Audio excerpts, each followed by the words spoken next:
አዎ ጎንደሬ ነች። በመቃንገቷ ላይ ማተብ ካጠለቀች፣ በሙያ በመግባር ጥንቅቅ ጽድት ካለች፣ አገር አትጠይቋት በቃ ጎንደሬ ነች። እንኳንስ መጥና አጥማ ደቁሳው፣ ትካሻዋን ሳይ ነው እህሉ የሚጥመው። ብሉልኝ ጠጡልኝ አፈር ስሆን ካለች፣ እምነቷን ከኪሷ ካላወዳደረች፣ ሐቅን ሐቅ ብላ ለእውነት ከቆመች፣ ነገርኳችሁ በቃ እሷ ጎንደሬ ነች።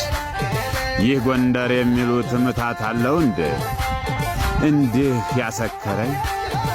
በምንም ሁኔታ የትም ቦታ ብሆን ስሟ ከተነሳ ከመቀመጫ ብድግ የሚያደርገኝ፣ መቆም እስኪያቅተኝ የሚያብረከርከኝ፣ አበሾ እንደጠጣ ክንፍ የሚያደርገኝ፣ ደሞ የሚገርመው ሀገር ከየት ነው ብለው ሲጠይቁኝ የምሽቀደደመው፣ የሚሰማኝ ኩራት የምፍነከነከው፣ ቆይ ጎንደር የሚሉሽ ስምሽ መስተፋቅር አንዳች ድግምት አለው?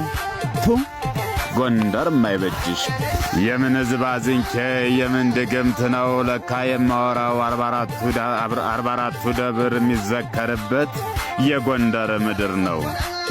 ጎንደር ይቅር በይኝ የሚያዘባርቀኝ የፍቅርሽ ብዛት ነው እንጅማ የማተብሽ ምስጢር፣ እንጅማ የማተብሽ ምስጢር ፀሐይ የሞቀው ነው። እኔ ጎንደሬ ነኝ በአባቴ በእናቴ ተግደግዳሪ ጀግና፣ ጦም አድራለሁ እንጂ በጭልፋ ምስር ወጥ የማልሸጥ ብኩርና